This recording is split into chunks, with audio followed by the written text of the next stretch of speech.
This program is brought to you by the Reeves Law Firm, www.reevesfirm.com. In the know. Good evening, everyone. In the know. Tony Reeves, fired. Following the news in any way, shape, or form. No shortage of things to talk about. What does it mean? What will it bring? Is this a reality we simply have to accept? Tony Reeves, fired. Tony Reeves. Let's go ahead and get started.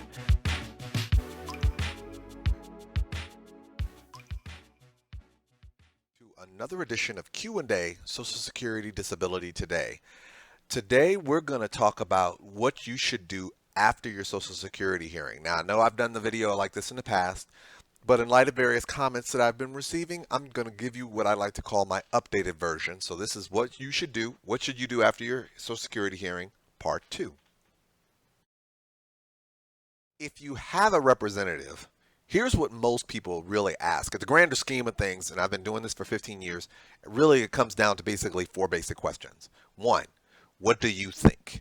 You know, you've been in the hearing for an hour. You want to know, what do you think? How long until a decision is rendered? Because basically you've been waiting for a long time, so you want to know how long. Do you think I will get approved? And that's really what they're asking when they say, what do you think? And so in addition, so you go, what do you think? How long until a decision? Do you think I will get approved? And what happens if I get denied? So if you have a representative, here's a few things that you need to keep in the back of your mind after you've come out of the hearing. So when you hear some of their responses, you don't get overly frustrated. So let's talk about the first one. What do you think? Biggest question that I get asked the moment I walk out of the court almost every time. What do you think? Basically, you're asking if you think you got approved. And that's really what you're asking me as a representative. I can't speak to everybody, but that's typically what I intend. That's pretty much what they're asking me is, do you think I got approved? Be advised that when a representative is talking to you, they can only give you a response based on their impression of the hearing. So this is their opinion. So don't get too upset or offended like, well, they've been doing this for years. They can only give you their opinion. And the impression is just that, their opinion. So if the judge is super nice, they may tell you, well, I think that this way may be the way it goes. Or if they're bad or mad at you, it could be this way it goes. They're going to only give you their opinion about what they think the case went in terms of the hearing. Your representative is there to give you the good, the bad, and the ugly. So brace for it. I can't tell you how many times people walk out of the hearing and they're nervous because they don't know how they present it. They don't know what some of the things that people were talking about were saying. It gets so confusing. But I always tell people this. You're really asking me about whether or not you think you got approved. The reality is the representative can only give their response based on the impression of the hearing. They're going to give you their opinion, whether it's the good, the bad, and the ugly, because as a representative, that's what they're there for. They're not there to make you feel good about what happened at the hearing. They're there to tell you what they believe is the good of the hearing, the bad of the hearing, and the ugly of the hearing. So just brace for it and just know that whatever you're going to get the raw impressions of that representative. First to tell you, this is the toughest question any rep will get. How long until you get a decision? You've been waiting for a long time already, and I hate to give you this answer, but here's the deal. It really depends. I know you don't want to hear that, but the reality is that's the get down. It really just depends. Well, it depends on what? It depends on a variety of things. Most people don't realize is that the judges make the decisions, but they don't write them. They have decision writers within their office that writes the decision. So it depends on the court's caseload, how detailed the decision is, the decision writer's availability, and what the arguments your representative made. So it could be very, very complicated, or it could be very straightforward. It could be a big caseload, or it could be a detailed decision that needs to be written. It just really depends. It also, if there's additional things that need to be done, it may take a while as well. Additional things like, well, reviewing a big file. If your file has over 2,000 pages of records, that's going to take a while. Waiting for additional medical records. If you're there at the hearing and you tell the court that there's additional medical records that need to be provided, the court is going to probably wait for those records. So that's going to add time to the process as well. If your representative asks for a consultative evaluation or interrogatories and the court considers that request, that means they've got to schedule you for an appointment. That takes time. A doctor has to review the medical records and write out answers to questions. That could take time. If the court gets the records for you, they have to actually provide those your records to your representative to give them a chance to comment. That could add time. If your rep asks for a supplemental hearing, scheduling a hearing may take a little time. So I know you don't want to hear this, but the reality is depending on what's going on with your case could either have a decision that kicks out in a couple of weeks, or it could be a few months or longer. It just depends. That's why when people walk out of the hearing, I tell them when they're like, how long? It just depends. Because if it's a thing where the judge makes a decision quickly and hands it to a decision writer the same day, and that decision writer writes it the same day, you can get it within a week. Do I usually get them like that? Very rarely.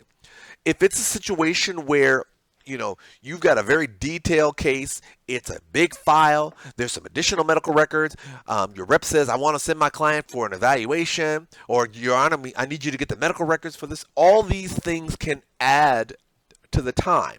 So I tell people it depends. I will tell you, the court is aware, and don't get me wrong when I say this, the court is aware that you've been waiting for a long period of time. You don't have to tell them that. They know that already. They don't want to drag it out. They want to get you your decision as fast as possible. However, if you got a representative who wants to make sure that you present the most informed case possible, there may be additional things that need to be considered.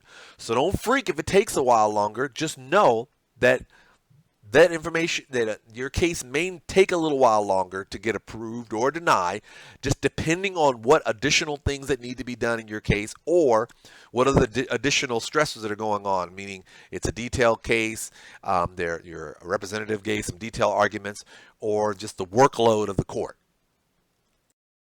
Recognize, everyone, that's really the biggest question you want to know. Do you think you will get approved? Let me be the first to tell you. It depends. And I know you probably like, Attorney Reeves, you are going with that broken record thing of it depends. The reason why I say that is because so many times people want generalities applied to a specific situation. And the reality is, since Social Security is a case-by-case basis, you cannot apply things generally. So the rep can only give you their opinion about what they believe your chances are based on the medical evidence, how the hearing went down, even in terms of the judge themselves. Nothing is final until you get a written decision. So a representative can give you their opinion, but until you get that written decision, it's just an opinion. So depending on the experience of the representative with the judge, the rep can take a guess, but it really just depends. People, and I know it's hard because I know a lot of people who float through different sites. There's a lot of great attorneys and non-attorneys who do Social Security. There are blogs all over the place. There's some great websites out there, great Facebook groups, and great YouTube videos. All this information is great, but no one can tell you a blanket response about what's going to happen with your case, because it's a case-by-case basis. So the representative, if you have one, can only give you an opinion about whether or not they think it's going to go one way or the other. I know this is going to sound rough, but again, back to this one. What happens if you're denied? I know you don't want to hear this, but at the grander scheme of things, it really depends. You're not going to want to hear this, but the reality is that as a representative, our ability to be able to appeal is based on two things: the medical evidence that's in your file, or the evidence that's in your file, and the decision the court made. So what happens is that if a representative makes certain arguments about your case to the court, and they are familiar with your medical evidence and your file as a whole, they're going to look at how the judge wrote the decision, and they're going to ask the question, did the judge apply the law appropriately? Was there things that the judge did not do appropriately in terms of properly applying the law to determine whether or not you are disabled or not? So when that representative is trying to decide whether or not they're going to appeal your case or keep your case to appeal, they got to look at the evidence in your file and how the judge wrote the decision and whatever arguments they made. So a lot of times they're not going to be able to tell you specifically. Now, don't get me wrong. Is it possible that a representative can tell you, I'm going to appeal this even if you get denied? Absolutely. I said reps do it all the time. They'll say, if they believe they have a really strong case and they believe it's a case that should not get denied, They'll tell you in advance that, hey, I'm going to keep this case even if the judge denies you and keep on fighting the good fight.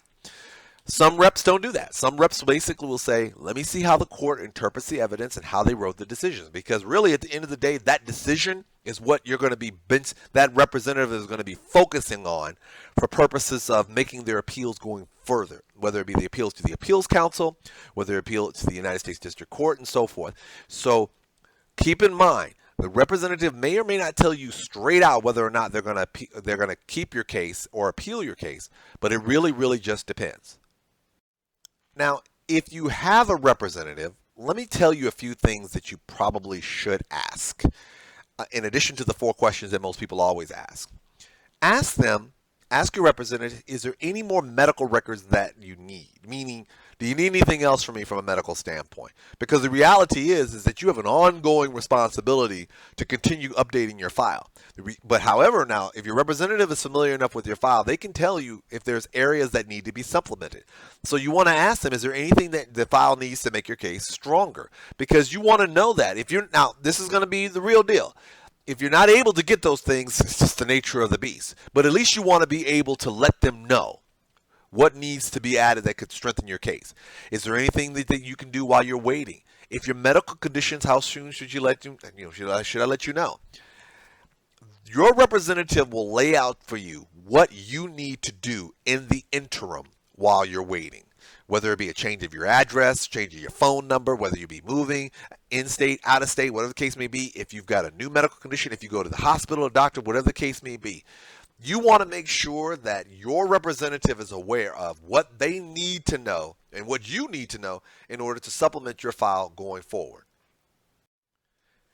If you did not have a representative, here's a few things that you need to keep in mind.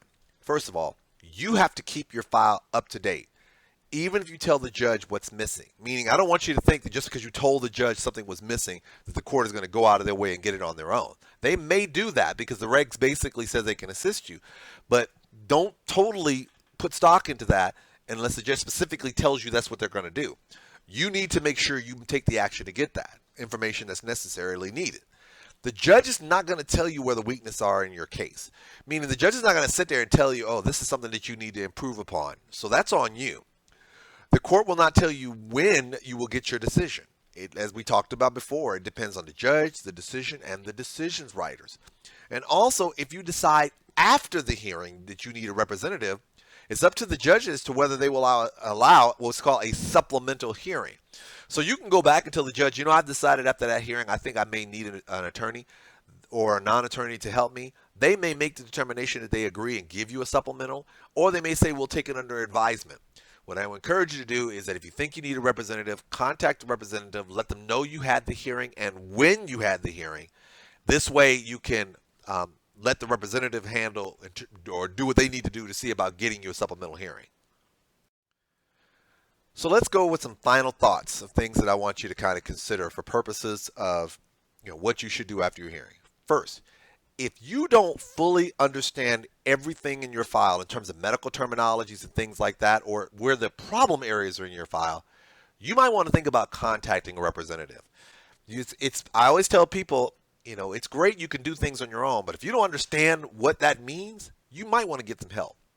A decision could be issued within a month or a few months after the hearing, as we talked about before. It really just depends on what additional circumstances are going on with your case, whether it be the high caseload of the court, decision writers, or if there's something unique that needs to be handled in terms of additional medical records or sending you out for another doctor visit. You have to keep updating your file. So that means, don't just sit here and walk out the courtroom door thinking, oh, they're going to get all the records for me. Even if they tell you that, take the proactive step of getting those records on your own so you can make sure the court has all your records. There's no way to predict which way a judge will rule. That's just the sad part of it, regardless of whether you have an attorney or non-attorney or you go on your own. And the judge will not tell you if you have a good case or a bad case. That's not what they're there. They're there basically to evaluate your medical evidence, give you the opportunity to present your arguments to the court, and then make a ruling on whether or not you have satisfied the standard for being found disabled under Social Security regulations. If you don't know if you have a good case or a bad case, go back to number one. Number one is what? If you don't fully understand all the terms, medical terms, or what problems you have in your case, you may want to contact a representative. I know this sounds like I'm probably beating a dead horse, but the reality is by the time you've gotten to a hearing, you probably have already been in the system waiting for a hearing for about a year, maybe even 2 years. You want to make sure that you give it your best effort possible. If you're not sure that you've done that, take the time to contact a representative to get some assistance. So this way you can make sure you present the best case forward. I say it all the time. You don't necessarily need a representative, but if you don't believe you have the skill sets to be able to adequately evaluate all the evidence in your file and present a case in the best manner possible, you might want to consider that. Hopefully this information was helpful to you. Keep those questions coming. Good luck to you, and I can't wait to see you again.